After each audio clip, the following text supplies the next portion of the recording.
talking to myself again. But it's the only way you're ever gonna learn. You look back and it's all in the past. I'm dwelling on the thoughts I cannot see. Good evening, welcome to NUFC Matters with me, Steve Wraith.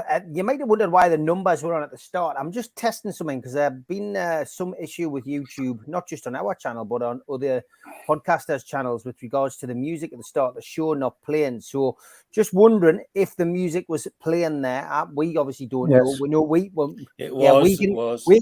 We know hold on, lads. We can hear it in the studio, but it's the viewers who can't hear it. So I want to know if the viewers can hear it because it's a completely separate part of the system. It was, Terry. Thank you. That's all I need to know. So playing that introduction at the start, the numbers going down clearly helps the music come on.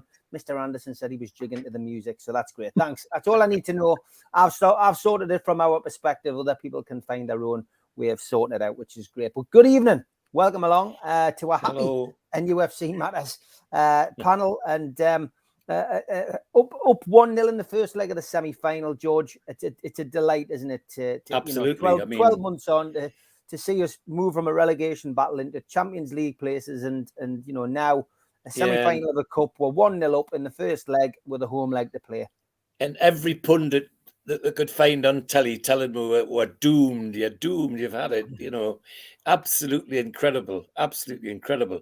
And today, I've been struggling to stop smiling. I mean, I'm going to have to get the smile taken off at the RVI, I think, when I get my eyes done, because it's absolutely great. It's absolutely great. And done with some conviction in the end, and some satisfaction for your team last night, Steve, because they were all saying Isak and ASM on, and when they came on, they did make a difference. I mean, Isak's sprint for that goal was electric. I mean, he's given Howe something to think about now. However, my instinct would be play both him and Wilson. I don't know how he'd sort the line out, but his pace was just, as I say, electric. They just couldn't. He give the defender a yard start and beat him by 4 yards. I mean, it was an incredible pace, and he had the intelligence and the good sense to look up to see what he was going to do with the ball, and all of that is good for us. I mean, as I say, he's given Howe another thing to think about for the return leg, and my instinct would be to make sure he's on, so we'll get an early goal. So, we're not profligate like we were last night and belting balls out into the stratosphere instead of putting them in the back of the net. But no, absolutely great, Steve. Couldn't be happier. It's superb. Yeah, certainly was. Steve Wilkinson, 1976. It's interesting. I'll probably put it on. I'll probably put it up on Malcolm's show tomorrow. But I got a text message off the lads at Dog and Parrot today, and Alan Gowland had sent a postcard to the bar. I'll read it to you. It says, "Hi Malcolm, it's almost 47 years since Wembley. Since we nearly beat City at Wembley. I was thinking, what a day. Cheers again for the pass that let me score. Certainly more than what you did 2 years earlier. Best wishes, Alan Bamba Gowland." Lovely to get that. But yeah, 76 brings all kind of memories back, Steve. Yeah, well, it was a good game and happy times until Dennis Stewart did his magic somersault in the second half, because I thought once we'd equalised, we had a chance in that game. It was far better than the previous time where, you just forget about that one. We don't think about it. But that game we were in with a shout, and it was just the goal out of nowhere that you see a lot more of the overhead kicks these days than you did then. But it was a shame to lose against that goal. But yes, here we are again, 1 foot in the door. I thought they played well last night. I thought the passing round, particularly in the first half, was good. We've got to stick these chances away, and that's the issue that will come unstuck if we can't put them away when it comes to playing either Forest or Man United or any of the league games coming ahead. This is where we'll start to struggle. As for Isak, I'm with George. I would like to see him on, but I would also like to see him on with Wilson. So the question then is, who do you leave out? And it's hard to leave anybody out because they're all playing well. But I think on the evidence of Willock's finishing last night, I think it's got to be him, really, sadly. But again, he'll be a great impact sub in the second half, and it's a squad game. What can it go on as Man City and other the top teams do? You cannot always just go on playing the same 11. You've got to rotate your squad and as you bring in new players. I'm still hoping we'll get one or two in before the next week. So it's going to be a bigger squad, and we're going to have to be rotating players. So it's not about getting dropped because you're rubbish. It's just saying we're going to try something different. And I think Isak's pace, as he showed last night, as George says, fantastic run, crossing the box. He nearly scored another one from the acute angle. His heading abilities, he's was only a yard out or so when he scored against Fulham, but he's in the right place. And I think I'm sure he wouldn't have been hoofing them over the ball like they all seem to be doing last night. So great. Look forward to a party atmosphere next Tuesday in a more relaxed state than what could have been. But Wembley, here we come. The hotel's booked. Yep, hotels are getting booked, trains are getting booked by lots of people. Stu, flights are getting booked. Yeah, flights booked. A lot of travelling to be done, but it's going to be worth it. I thought last night they were composed, they were confident, they were controlled. But the other thing that they weren't was clinical, as Steve and George referred to. They should have been and could have been out of sight, even by half time. Yeah. They set about it with a high tempo, and to me, they took the game to them and really showed the gulf in class between the bottom and the top of the Premier League. And it's nice to say we're not at the bottom, isn't it? So I'm that confident that we'll see the job off. I was speaking to Mitch earlier, and I says, look, I'm going to book my flight. And he's like, no, what if? And this is the thing that he keeps referring to, the Stockholm Syndrome. We need to get shaken off. This is a different animal that we're supporting now. The two professional and worst case scenario, I get a week in Newcastle, don't I? So that's the way I looked at it. I'm absolutely bursting to get there. And I was 2 last time they played in the League Cup final. So I can't remember it. But I'm going to even try and stay sober on the day of the match, so I'll remember this one. Now, I did say try, so no one hold that to us. There was a question I wanted to ask, not for George, but for Toon Stato, was Joe Linton scoring last night?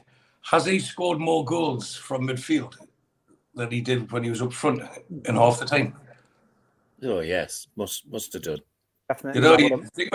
He's got 3 this season, hasn't he? So I think he'd only had 2 before that when he was playing up front. So you imagine that one season in midfield for it, one calendar year in midfield for Eddie Howe, and over 2 years up front with Steve Bruce. So, but it's not the coaching, is it? It's all about the money, apparently. So it's just delighted because he could have been a scapegoat because. Yes, he's goal. I tweeted last night that apparently that his rib cage now has fingers. I didn't realise that was the case, but he missed the sitter as well, and that could have come back to haunt us. So I'm glad it was him that gobbled the chance up when it came, just to make sure that the effort was rewarded, and it was. And another clean sheet. It's getting ridiculous now, isn't it? It's 10 in a row for Pope, and if he can get to 11, Wembley, here we come. Yeah, Steve, great to see you down there enjoying yourself last night. What was it like from your perspective, just being there and amongst it? Fantastic. And the atmosphere beforehand was superb in the pub. And then obviously we get to the game. You get it when you get into that crowd. I mean, it's just phenomenal. I mean, everybody's buzzing. Everybody's your mate. Everybody's pal, and you suffer that, don't you, when the goal goes in the back of the net and you end up sort of 2 or 3 rows further down, as our friend Mr. Patterson did on a couple of occasions, both for the disallowed goal and the proper goal. I'm surprised we managed to get out with Southampton all right this morning. I thought we're still going to be trying to dig him out from under the seat where he landed, but thankfully a couple of young'uns saw the old man and picked him up and dusted him down, and he's fresh and he's fine. But no, it's superb. I mean, obviously from our point of view, I mean, obviously the Joe Linton handball, apparently, which again, when you're at the game, you don't realise why the referees disallowed it. You don't hear what's going on, and it's only later you find out. But obviously, from our perspective, we're only 100 and odd yards away, but it was clearly not a handball. And then obviously at the same end, it was clear that from our perspective that Armstrong had handled the ball, because we could see it perfectly from that 100 yards. I don't know about you guys who were at home watching on the TV. Yeah. I mean, Stu mentioned the miss, and we were, everybody was certain it had hit the back of the net. We couldn't believe that he'd knocked it. It was such a clear-cut, easy chance that I think anyone in the 3,000 behind that goal could have put the ball in the back of the net from. But he dusted himself down in a lovely move, a great move. I mean, it was a great move for the one he missed, but you're talking about Isak, and we were having this conversation on the way back today, and we said the thing what you see him with Isak, and it's obvious he is a very, very good footballer, because you don't get the likes of Ibrahimovic who's going to turn around and tell you that if it's not true. But he's thinking about what he's going to do before he even gets the ball. He's anticipated everything. You spot him. You can see when you see him live, you see the ball. As the ball's come to him, he's already decided that he's going to go down the left, he's going to go down the right, he's going to drop the shoulder, whatever. And it happens because the defender hasn't a clue what he's up to. And I'm not saying because he's got a trick or anything. It's just his football brain, his intelligence. He's confident to know that as that ball's coming to him, right, what I'm going to do is I'm going to turn left, I'm going to turn right, whatever it happens to be. And by then it's passed as far as the defender's concerned. And that is an art in itself, a skill, because it's that spatial awareness that he's got on the pitch. But in terms of the result, I mean, yes, it's only halfway there, but it's not Stockholm Syndrome, Stewie. It's just the fact that we've got another leg on Tuesday. We're 1-0 up. It's half time. And as somebody's already mentioned as well, we haven't conceded a goal in 10 games with Pope in the back of the net. So everything is in our sort of court, if you like. I was there in '76 for the semi-final and the final. I'm happy to talk about the semi-final anytime. I'm not very happy to talk about the final. Happy Burns Night, Stu, by the way. Thank you very much. Yes. Thank you very much. Big celebration for all the Scottish people out there. So I hope you have a great night. Al-Walid, what was it like watching the game in Saudi? Actually, it was a special game. And as Saudi and Arab fans, we were very excited. We finally have a chance to... we are very close to go to a final. The game was really excited, and I'm actually impressed by both teams. Southampton did very well as well. Maybe I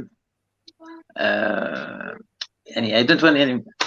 Let's say Willock and Longstaff was very excited, and I think the captain Trippier, he should do more regarding calm them down, because we really could win this easily 3-0 last night. But I understand it's a new feeling or new level of games for a lot of players in Newcastle. So hopefully this will continue. This will continue, inshallah, in the second leg. And I really wish if we can support our team with the extra signing, because final will not be easy. Mute. Mute, Steve. You're muted, Steve. I know it's because somebody was knocking at the door. Couldn't find the button, lads. Yeah, I believe you're right. I mean, it depends who we play. And obviously that game is played tonight, Nottingham Forest versus Manchester United. So we will see. One would imagine it will be Newcastle versus Manchester United, but you can never take anything for granted.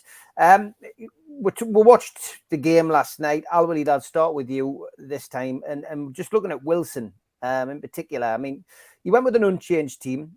No surprise, I don't think. You don't change a winning team, and the team is still winning. And I can only foresee a week's rest, a week's training, and probably an unchanged team again next week. I've got to be perfectly honest. I know people are saying start Isak, start ASM, but I think it's working perfectly well. But yeah, it is obvious that, you know, when Isak came onto the pitch, especially, it changed the game, and he will be pushing for a start, I'm sure, you know, in the Premier League games. Well, Isaac, I believe he's good at side, maybe more than Wilson.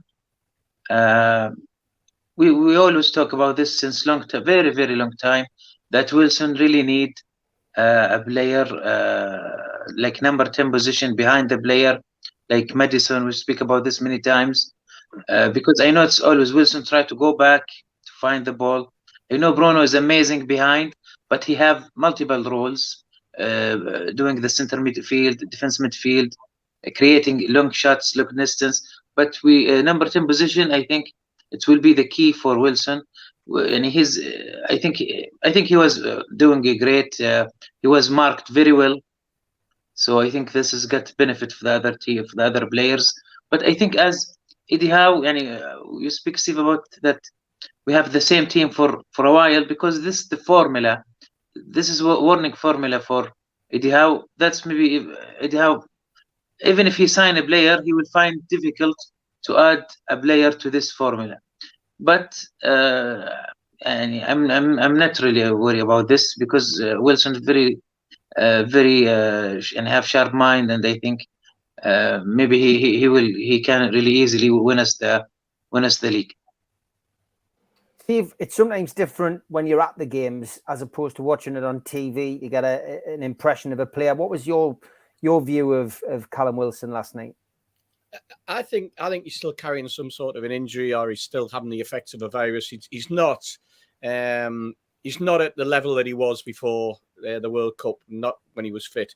And I think that I agree with what Ali is saying in terms of the way that Newcastle are playing him. You mentioned earlier as well, Steve, the fact that, you know, altering a winning team and a winning formula. And I'm hoping that he does, with a little bit of a week's break, get a little bit of sharpness back, because I think that's all that's lacking, that little bit of sharpness.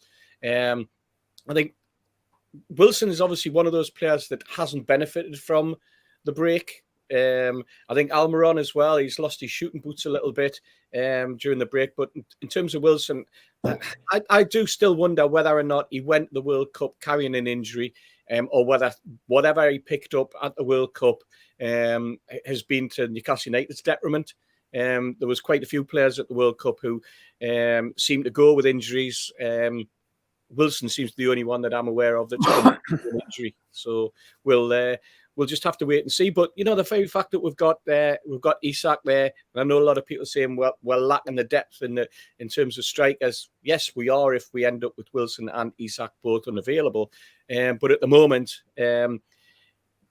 Eddie's just nurturing Isak back in, and I think it's probably looking at it in terms of how do I blend him into the style, and how do I then bring him in if Wilson is unavailable and still get the same effect. And I think, as everybody's saying on numerous platforms, on numerous topics, let's just trust Eddie. Let's just trust the backroom staff. They're doing so much so right at the moment, and we've just got to get behind them and just wait. Everybody will get that time. Isak will get his time. And in the car on the way back, I think a lot of the conversation was about this very topic, and the consensus seemed to be, you know what, by the end of season, I think Isak will be the main name on the team sheet, the first name on the team sheet.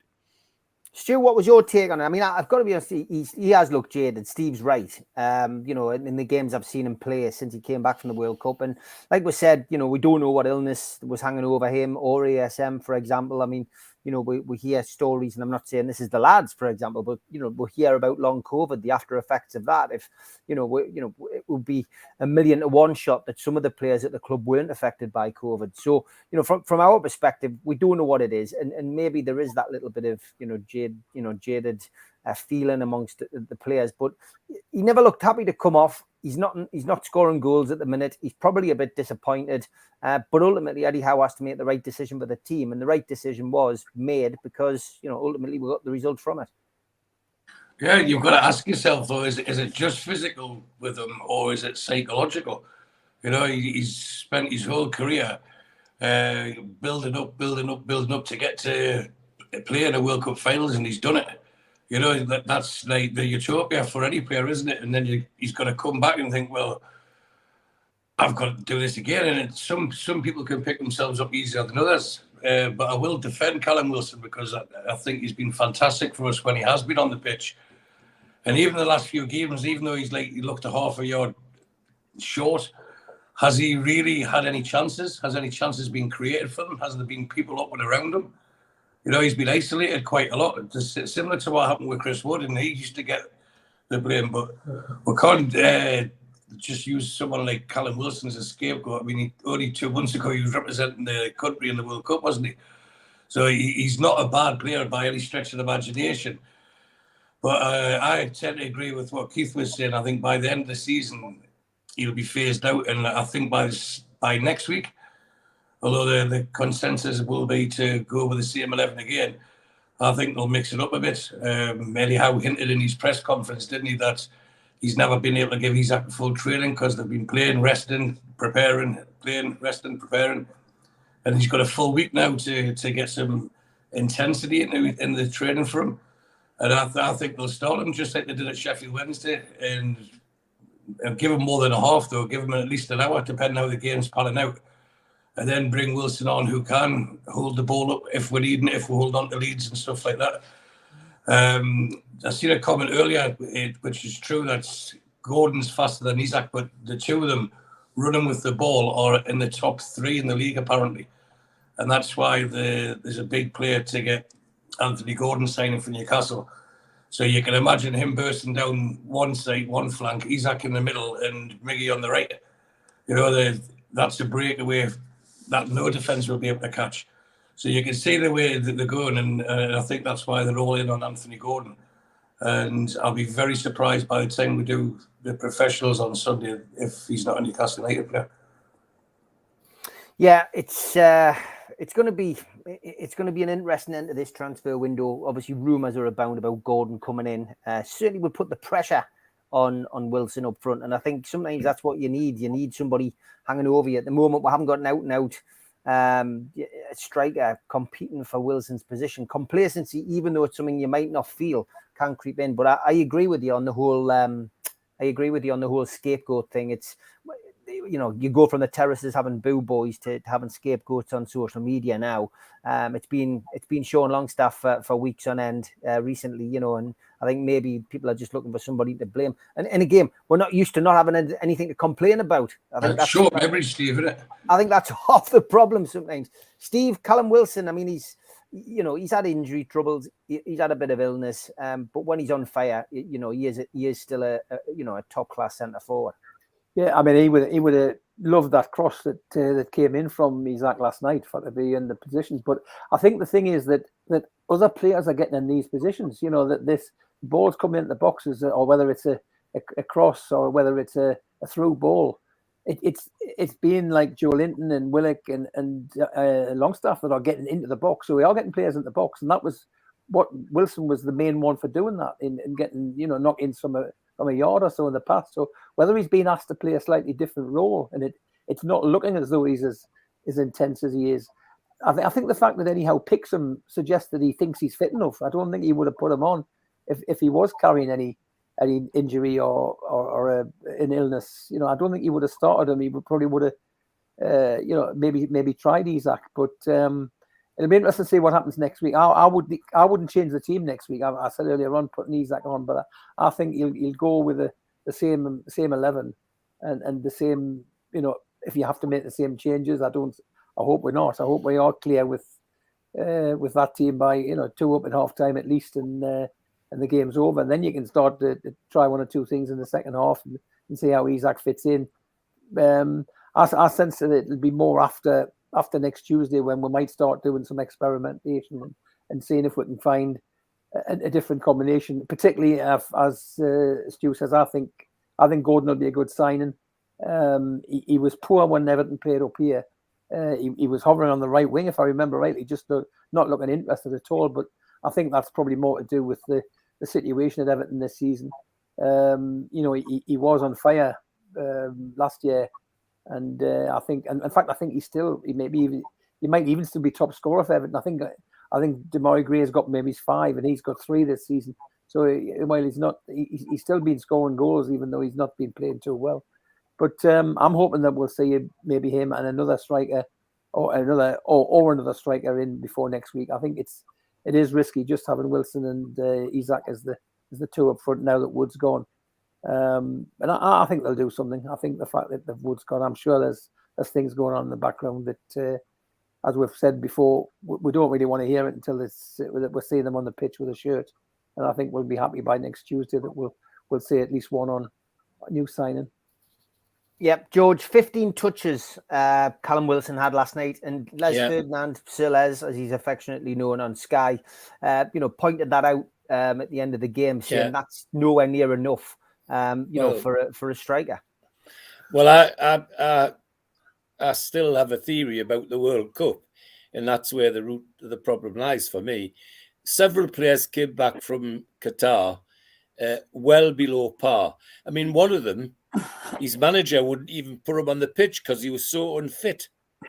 The lad at Manchester City. Calvin Phillips. So, Calvin Phillips. I mean, what's that about? I'm amazed there hasn't been some sort of inquiry about that. I bet Pep's been grilling Calvin Phillips about what they did in Qatar, so much so that he came back overweight and he wasn't prepared to put him on the pitch. And I think Callum hasn't looked himself since he came back, and it makes you wonder if there wasn't something going about there, or did he, the little knock he so-called picked up, perhaps it wasn't so little after all. I don't know, but I'm not in the, like you, I'm not in the camp of trying to find Callum as a scapegoat, because his very presence on the pitch, even if he's only got 15 touches, was enough to upset, make Southampton think twice. So, and maybe those chances were missed wouldn't have happened if it wasn't for the fact defenders were doubling up on Callum Wilson. So, it's not a scapegoat thing. I think it's more concern for Callum Wilson's welfare for me. And as Steve said and others have said, it would not surprise me if we start the same 11 next week. But a lot earlier than it was this time. See Isak come on if we need to stir things up. It would be same 11 wouldn't surprise me one little bit, but say Isak on at some time. But I really would like somebody to find out what the hell's been going on in Qatar with England, because players coming back unfit is just not right. Just not right at all. No, definitely not. Okay, halfway through the show, we are going to run the ads. A big thank you to all our sponsors, as always. Thanks to Skips and Bins, telephone 0800 25 45 25 3, email inquiries at skipsandbins.com, and our website skipsandbins.com. Easy contract free and pay-as-you-go waste collection.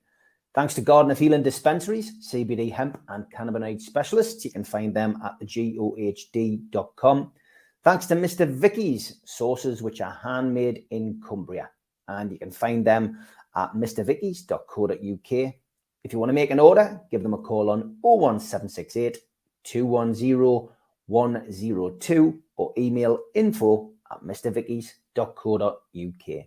Thanks to Blowhole Breweries, you can get a selection of beers, and the cans are in the design of the old Newcastle United entertainers strips. Blowholebrewery.co.uk.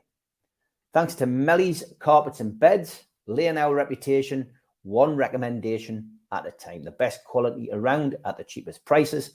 Melly's Beds and Carpets.co.uk. Email sales@mellysbedsandcarpets.co.uk or give Melly a call on 01670 632 216. And thanks to United Group Travel Limited, UK Coach Holidays in Morpeth, 01670 362 460 or mobile 07957 141 654. Graham, your driver, Beverly answering your calls and looking after you on your tour. Some great deals coming up there. Get yourself onto the website to check them out. Thanks also to Media Arts, who do all of our videos and help us with the technological side of things. And thanks to qtechshop.co.uk, the makers of pool tables and snooker tables in Wallsend, Newcastle, and the guys who run our website, NUFCmatters.com.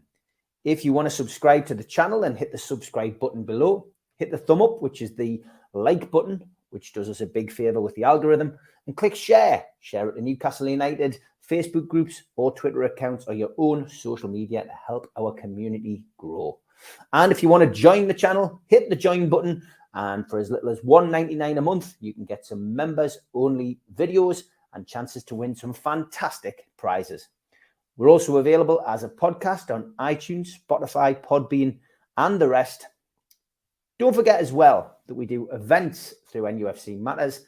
And this one is the next event coming up, Friday the 24th of February, an evening with Newcastle United legend Steve Howie. Friday the 24th of February, Tyneside Irish Centre, and tickets are available at £50 from newcastlelegends.com. If you also go onto Voucher and search for the event, you can pick up a bargain on there. Don't forget, we also support the food bank on this channel. www.nufcfansfoodbank.co.uk is where you can find the Matchday Bucket. You can make a virtual donation to the Matchday Bucket 365 days of the year to keep helping the food bank in Newcastle. Just a reminder that we've also got events with Steve Howie. The tickets are available from Voucher, £29 for that one, Friday the 24th of February. This Friday, all proceeds going to the food bank. Meet and greet with Warren Barton, Friday, January the 27th. So I'll be heading over there after the Amigos, 7:30 till 9 o'clock. Tickets are a tenner. You book via nufcmatters.com. And a little bit later this year, 25th of March, Robbie Solano, again at the Irish Centre. Tickets are £15. Get them from nufcmatters.com. The Steve Watson event at the Surf Cafe has sold out, but there is an evening with Lee Clark being announced now at the Surf Cafe, limited to 30 tickets. So get in quick. Usual way, contact Tynemouth Surf Cafe either by phone or by their website, and they can sort out your tickets ASAP. Happy birthday as well to this legend, David Ginola, and to Jamal Lewis, current incumbent of a Newcastle United top, both celebrating their birthdays today. I'm going to talk a little bit about VAR again tonight. Often raises its head after I've pointed out, as Tom Dixon did, that March fixtures have been rescheduled for TV. 4th of March is Manchester City away, still on the 4th of March, but now a 12:30 kickoff on BT. Wolves at home is now on the 12th of March, kickoff 4:30 on Sky, and Forest away on the 17th of March, kickoff 8 o'clock on Sky. Certainly lots of TV times. It's 14 games in a row will have been on TV. Unbelievable, isn't it? Unbelievable. Yeah. It is. VAR, though, last night played its part. What did you make of the decisions? Al Walid, come to you again, mate. You clearly watched the game. What was your take on the goal that was disallowed for Newcastle and the goal that was disallowed for Southampton? Correct decisions? I was saying to my friend, his name Armstrong, and he scored by arm, so it was really funny. It wasn't lost in translation. Your humour is improving. Yeah, this is Newcastle humor. So it's obviously, yes, he's scoring by his hand. Yeah, it's no doubt it's a wrong goal, of course. Clearly, it's very clear. Yeah, Armstrong certainly was. I mean, the Joe Linton one, I tell you what I found really confusing last night, and I'm not sure whether you'll have got the same coverage in Saudi, was that the angles that they showed when the VAR decision was being made were all angles from on the field of play. Now, once the goal had been disallowed, and we had the disappointment of that, about 5 minutes later into the commentary of the game, they then showed a VAR image of the goal that Joe Linton had scored, not only from behind the goal, but also looked like it was behind a fence. I mean, I've never seen a more obscure angle of any goal in my entire life. And this was the angle that to them showed that Joe Linton had handballed it. He clearly didn't handball that, but it was just the most bizarre angle I've ever seen, and it was through a net. I mean, you couldn't get a more obscure angle if you tried, and it looked vaguely as if it could have touched his arm, but there's no way in the world it did. I am convinced that was a perfectly good goal chalked off, but it's my opinion. But did you see that angle with Joe Linton's? Actually, we were confused regarding that shot because we didn't know why it disallowed. Is it because possible hand touch, maybe, or handball, or because that player after the ball hit the net, the players, the defenders of the Southampton, he pretended that he's injured. It was funny. So we weren't sure why it was disallowed. Yeah, bit bizarre. Son of THC, I'm sure this is something we'll get our teeth into on the Amigos. I haven't seen that, but Steve Hasty is nodding his head. We will talk about that on Friday once we've had a little bit of a look into it. Steve's still recovering from his trip to Southampton. But Steve, the VAR decisions, again, when you're at the game, it's so different. You don't have the benefit of replays. You'll have probably seen them back since then. But what was your take, just on the cuff at the match? It's rather strange, isn't it? Because when it comes to VAR, the paying public, the guys who are paid to get in, don't get to understand and don't get to see why the decision's made. The paying public at home, who are not at the game and watching it on TV, courtesy of Sky or BT or whoever, they get the benefit of all the angles and everything. So when you're at the game, you have no idea. I mean, it's so quick that you can't. You're in the crowd. You're a strange angle out. You're looking at behind from back through a net and through God knows how many heads, etc. So you can't make it out at all. And it just makes it so annoying because you're up there, you're cheering, you think you've got the goal, and then all of a sudden you get the reaction. I know it happened to both teams, but you get the reaction from the opposition fans. But the other thing with VR is that I presume because the referee didn't actually give the goal, he merely saw advice from the VAR referee the decision. He must have thought, did it come off his arm? I'm not gonna give it a goal yet. That probably means he doesn't have to go and view it on the screen because he's not changing his mind. This is another anomaly, isn't it, of the VAR system? Another thing that we're now trying to get our heads around. At no time did he go to any screen to check. He just sought help from above or help from below. God knows who was giving him the help. But it's frustrating, Steve, when you get a decision like that where you as a totally independent viewer, I'll give you that one for that, where you say it certainly wasn't a handball, and somebody in that box or somebody back in Stockley Park disagrees with you and thinks it was, and yet you've both got the benefit of the same TV screen. Presumably, you're both seeing it from the same angle. You've made your mind, and then there's somebody else, some guy suddenly decides it is, and that if there's any doubt, then the goal should stand.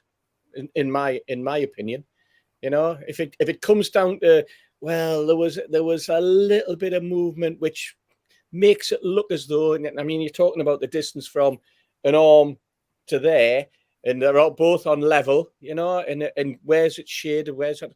It's just this is why I don't like VAR. Yeah, if it wasn't, like some people are saying it was a handball and agreeing with the referee and the VAR. Some people are saying it wasn't and agreeing with me. Son of THC said this last night. I'll say it again. VAR equals deception through perception. Good one. I like that needs to be a T-shirt, John. You weren't here last night. I know you're in the chat tonight, so there's another T-shirt for you. Cracking the whip. Get that one sorted, mate. Chris says it was handball, I thought, trapped between the chest and the arm. Well, I tell you what, if it was a handball, then it should have been a penalty because Callum Wilson was wiped out as well. Yes. So there's, either way, there should have been some kind of positive outcome for Newcastle. But listen, it's gone now. We're 1-1-0. we'll go to the second leg at home with an advantage, and that's the main thing. Stu, VAR, we're always talking about it. And it's interesting what Steve says about the referee not going to the TV. This now seems to be void and redundant. It seems about as redundant as the 6-second rule, which is still in the actual official league rules, the Premier League rules. But we don't seem to be using the technology anymore. Referees are now deciding, actually, I'm just gonna go with it. There's an issue here because I can see why the referee thought it was a handball from his angle. It looked like a handball. But I watched the same channel as you, Steve, and it was quite clear when they showed the other images. It didn't. It's like rib cage, isn't it? So or his hip even. There's no way it's in his hand. Just for Steve Hastie's benefit, what they said was when in his earpiece the VAR said there was no clear decision. They couldn't decide if it was on or off. So there's no need for him to go to the screen for him to make his own mind up. So then what was given was the on-field decision can stand, similar to what they do in cricket. So that was a new one to me. It's a new application of the law. But if they're playing VAR in the game, now you've got all the angles available. So how come all of a sudden they magically pulled one that favours Newcastle against one that didn't? Why didn't they show that angle first and say, ref, come and have a look at this? We've got 2 or 3 different angles here, but they only showed the 2 angles. One was from behind the ref, so you're just showing the same angle. So it does look like it's in his arm. But the side that Steve was talking about, like through the goal, and there was one over the goal as well, wasn't it? It showed, and from the left-hand side, all the ones behind the goal showed it didn't hit his hand. It has come up, it's bounced off like he's ribbed the hip area, and then he's just volleyed it in. But again, he did. It looked like it from behind. It looked like he'd handled it, and this is the inconsistency that we keep always saying. It's not the VAR. That's just a camera. It's the people who are applying it is the issue, and they seem to do it to suit themselves. And had he looked at the angles that Steve was showing, and asked, well, people watching Sky Sports seen later on, he would have no choice but to give it. And that's the thing. Why don't they show all the angles? It's not the first time that we've been doing that. The only game we've lost in the league all season was because of this, or the referee, they had to go on the shadows. Some people are taller than the others. He's like 6'3". He's going to be taller than Trent Alexander-Arnold, whoever was trying to mark him. There's no excuse for it with all the money that's in the game. The VAR is there to apparently clean the game up. It's not there to be manipulated by officials who seem to have an agenda or favour other teams. It's not right. So if there's 2 different camera angles, let the referee see them both. Don't just tell them, no, we think you were right. We couldn't prove you wrong. Carry on. That's never happened. It's a cop-out though, isn't it, Stu? Because the referee... Yeah. The referee hadn't made a decision. He's asked for advice. Somebody says, I can't give you advice. So he just goes, oh, well, I'll say it's no goal then. Yeah, because they only looked at a couple of angles. That's what I'm saying. We haven't seen angle overturn your decision. Yeah, and it's quite annoying as well, because the number of times you've seen other teams, when it comes to a VAR decision, and Sky show them from 7, 8, 9 different angles, they drag it out for 2, 3, 4 minutes, and then he goes to this and he makes his decision. And yet, you mentioned the Liverpool game. There's a perfect example where the replays were never shown. They were never shown on TV. You never saw it from the other angle. You didn't see that. And this it sounds like similar to this one. They're showing it after the event. Oh, this is what you could have won. It's like bullseye in reverse. Yeah, but to change the subject, because we probably won't get a chance to speak again, we do have to give a special mention to Jacob Murphy's little wave as the player got sent off. That's, to me, I know I put it on as a tweet, but that's the shithousery of the year award. It goes to Jacob. Keith's in the chat. Good evening, Keith Patterson. He said, "What do the panel make of it?" I mean, I'll ask you, Stu. You brought it up, but I mean, it was you enjoyed it, Steve. I mean, Keith says it's split opinion online. What was your take on it? Well, I think it just it's provoking trouble, I suppose. It wasn't the thing to do, but it was it was boiling over a bit the game at that stage. They were sort of niggly a bit, but. Just come back to the VAR, if I can just put a point on that. Yeah. The word clear and obvious, none of the 3 so far have mentioned. If any of those let's assume there were 2 goals. There were 2 goals. The ball went in the net. Was it clear and obvious from any picture that we saw that it was handball? I don't think it was in any of them. So therefore, the ball went in the net. Therefore, it should be a goal. The only reason why I would go ahead with the decisions that was on is that we keep Nick Pope has another clean sheet, because how was the ball gone in against him? It doesn't happen, that sort of thing.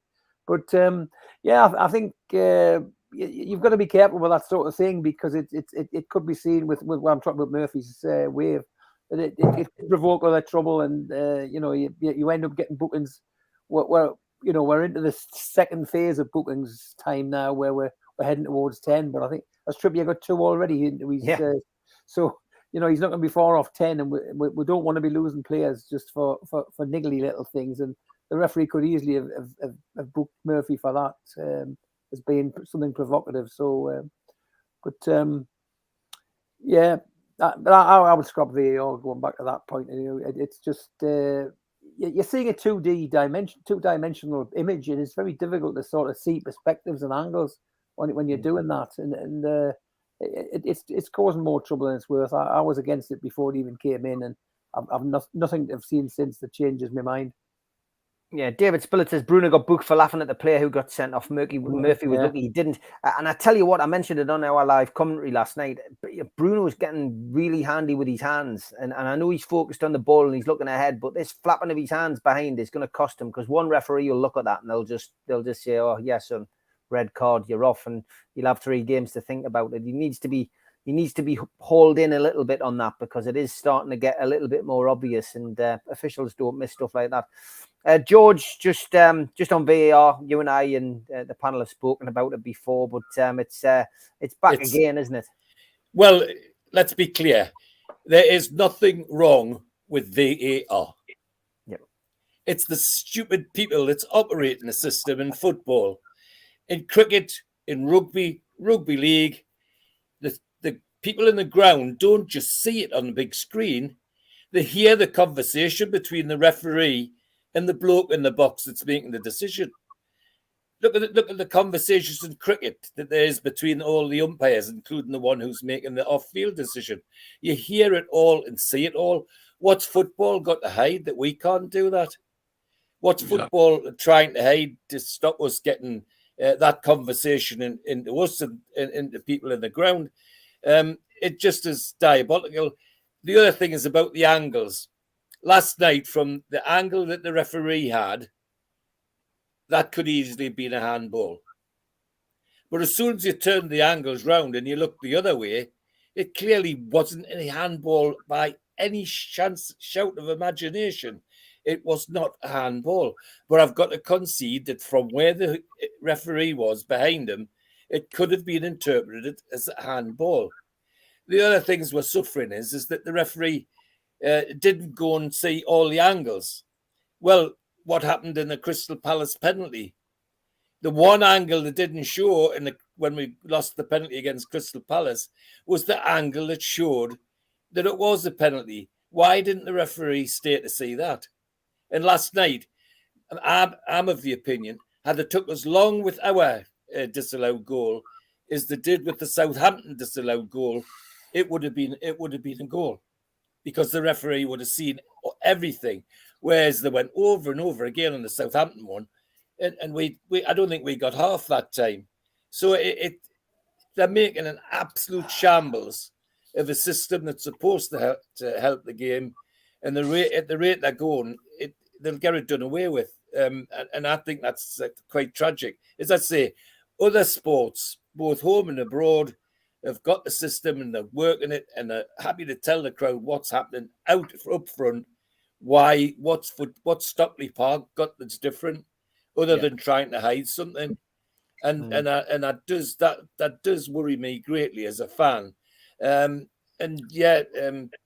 back to Jacob Murphy, Jacob Murphy was lucky to not get booked at the very least for what he did, and it reminds me of the one and only time I was sent off in a game many years ago, when the referee asked us my name, and I said it was Harry Seacombe, but the referee was cleverer than me, because he said, right, get off, Harry Seacombe, straight away, no bother. So It looks clever. He thinks he's being clever. It's not. It's just nasty. It's not nice at all.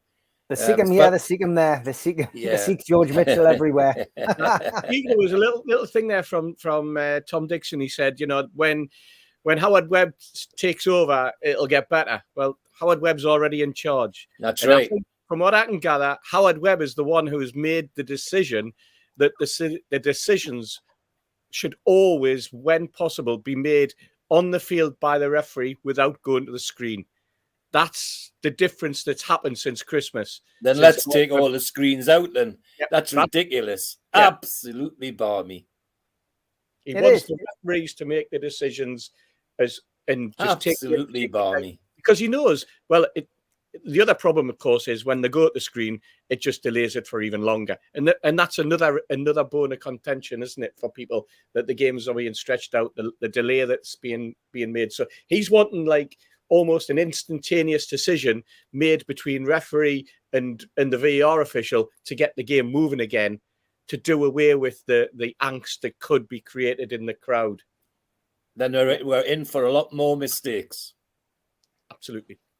Jimmy Wilson's just sent us a message. He says, we've just come back from a holiday in Spain. My wife didn't really enjoy it because everyone could speak English and all the food was like the stuff we eat back home. She said, next time I want to go somewhere where they eat weird and weird stuff and you can't understand a word they say. So I've just booked us a fortnight in Scotland. He says, that one's for Stu Penman. Thanks, Jimmy. Does he take an Elliot for them? I think that's Jimmy's way of saying Happy Burns Night. I think so, yeah. Possibly. Sky don't spend the money they spend for the teams to determine the results. How are you, lads? Where they can, i.e. VAR, they'll decide. Somebody saying we should potentially have referees with Colin Wilson interviewing referees at the end for transparency. I've always said I think that would help. I mean, we had Uriah Rennie becoming the very first celebrity ref back in the day. And since then, a lot of them all do want to, like Mike Dean, want to make it about themselves. So why not have them accountable and explaining certain controversial decisions? It would make for good TV viewing. It's a wonder Sky haven't done that. Before we finish tonight, I do want to, I don't even have to ask people to send in Ask George, but obviously with transfers and semi-finals and Newcastle in the Champions League, sometimes some of the regular slots do get missed in an hour-long show. But I have got 3 questions for George.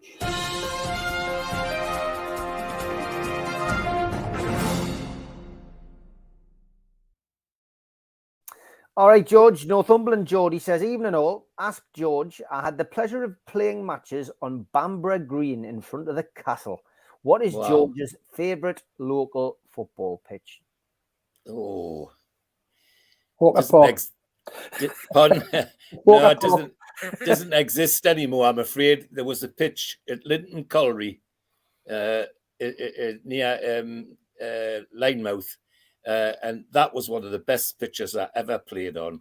The Colliery seemed to be able to get the ground absolutely perfect, and that was I always enjoyed going there.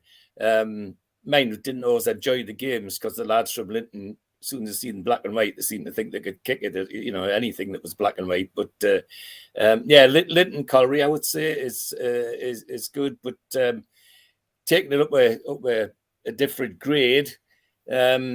The old North Shields ground at Appleby Park was brilliant to play on as well. Nice, tidy little ground and a good pitch. So Appleby Park as well was another one I enjoyed.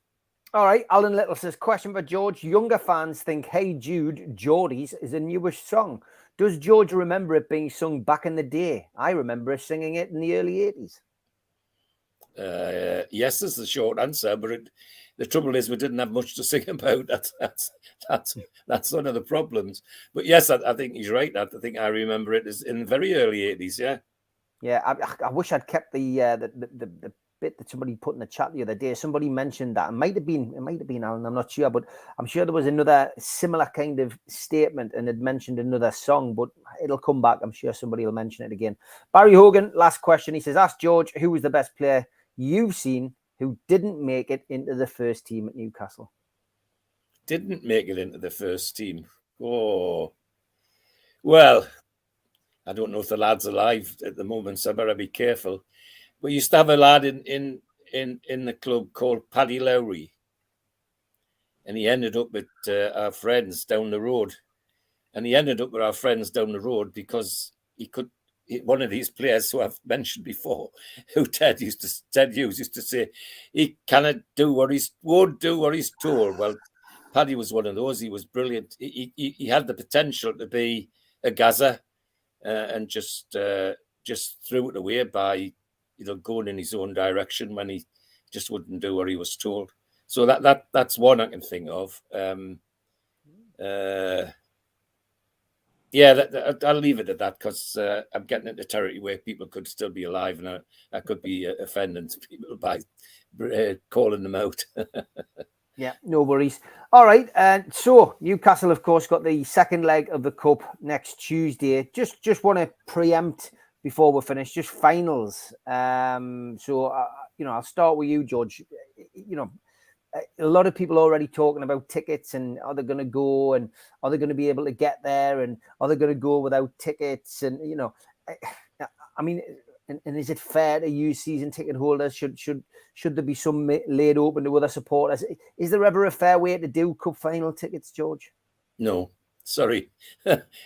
Whatever you try, whatever, if you like, there might be one fair way, and that is have a bloody raffle. Have a lottery, give everybody a raffle ticket and just throw them out of the hat. You're not get anything better than that because always somebody that'll complain that it isn't fair. And all those arguments you just laid out, Steve. I remember my father who went to all the 350s cup finals and he couldn't get a ticket. Went to every match, but he couldn't get a ticket. He ended up relying on getting one from Buckingham Palace from the same man each time. So how he used to take the ticket gladly, but it used to get up his nerves a little bit that he had to get the ticket because he knew somebody that worked in Buckingham Palace. What's that all about? But no, it's a difficult one, Steve. You've discussed it on Amigos and other platforms about the easiest way or the fairest way to do it. Whatever scheme you come up with, somebody will find a reason for it being unfair. And as I say, at the end of the day, just have a raffle. Steve, what's your solution, Steve? Well, it's not easy, is it? No, well, I think if I remember rightly, I got my 74 final ticket from Lord Westwood's cleaner by somebody that knew her. So, but I cannot use that method this time. It's going to be tricky because we've got more season ticket holders than the tickets we'll get, or the tickets that will be open for the public. Because obviously we'll keep a few of Newcastle's allocation back for players and families of players and et cetera, and other sort of corporate people. So it's going to be a balance straight away because I would think every season ticket holder will apply, even if they don't intend to go. Then they'll find somebody that'll go in their place. So it's going to have to be a balance of some sort, and I suspect that will be done within the season ticket holders. I don't know how loyalty will come into play.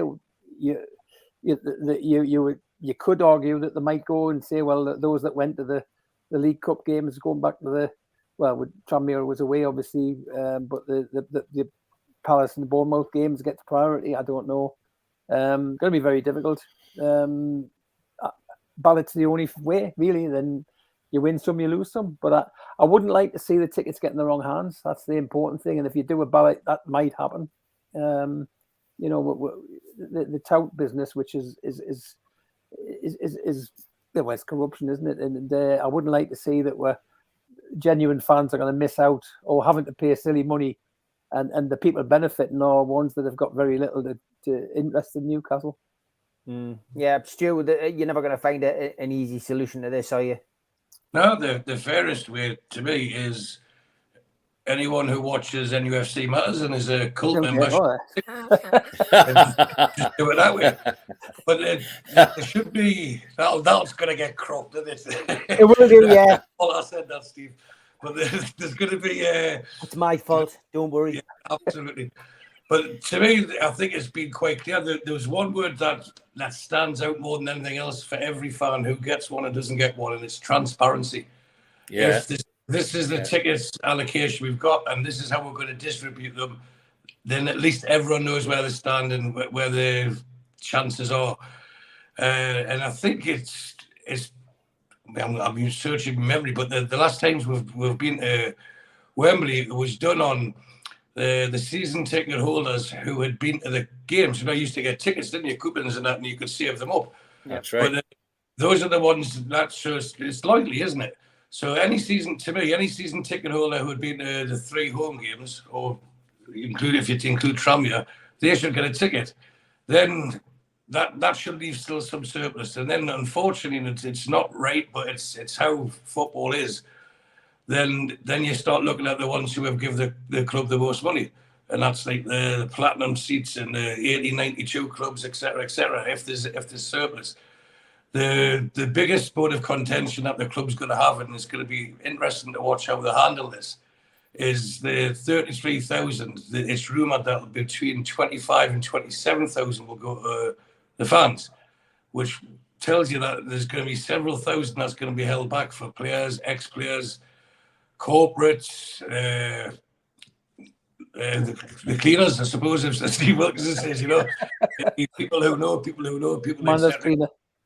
Yeah, so this is where it's where if the transparency, we're keeping this amount for that, then the first echelon is going to be this, then that, like a tier system. And if you're in the 5th tier and you've got a chance of a ticket, you don't get one, then that's how it is. But we have to, at all costs, fully agree with Steve Wilkinson, is avoid the fact that they go into the wrong hands, and that's where exploitation comes in. Yeah. Newcastle have got so many loyal fans that there's no need to go anywhere with the season ticket holders, because we know there's more season ticket holders than there is going to be tickets once the club have taken their share of how they want to give out. So if you're not a season ticket holder, you shouldn't really expect to get one anyway. But I can see, just like we did in 98 and 99, travel to London en masse, and it'll just be a Geordie takeover and hopefully a party to celebrate. Steve? You know what? If I was my dad or I was Jimmy Rubin, I'd be switching off my Twitter account now, because they're just getting inundated with requests for tickets for the next fortnight. When we get through, if we get through, let's, I know it sounds ridiculous, but it's only half time. Be interesting is the numbers that have been mentioned. Yes, 33,000 to us, 33,000 to the other team. That leaves approximately 25 to 30,000 tickets that are going to swill around the Football League. They're going to swill around every other club. They're going to swill around sponsors. We're all going to start to drink Caribou Pop, because they'll be running competitions, no doubt, and there'll be secret numbers on the bottom of cans. God knows what will be going on. If you think Jake Paul's drink's going to be as popular, just wait till we get into the final and Carabao becomes the most popular drink on Tyneside for a fortnight. Yeah, it's certainly going to be a few of those things. I think you're 100% right. Al Walid, will you be journeying over to England just to sample the atmosphere?